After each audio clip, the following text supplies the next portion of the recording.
મુંબઈના નયાનગર પોલીસ સ્ટેશનમાં ગુન્હો નોંધવામાં આવ્યો હતો. આ કેસમાં 2,64,00,000ની કિંમતનો સફેદ પાવડર સહિત કુલ 2,66,00,000થી વધુનો મુદ્દામાલ જપ્ત કરાયો હતો.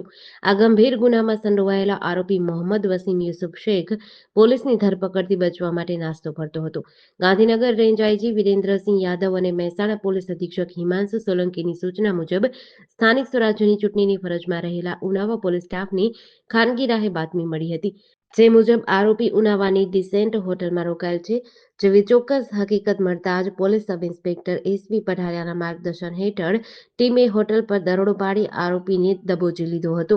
ઉનાવા પોલીસે આરોપી વિરુદ્ધ ભારતીય નાગરિક સુરક્ષા સંહિતા 2023ની કલમ 35(1) મુજબ કાર્યવાહી હાથ ધરી છે.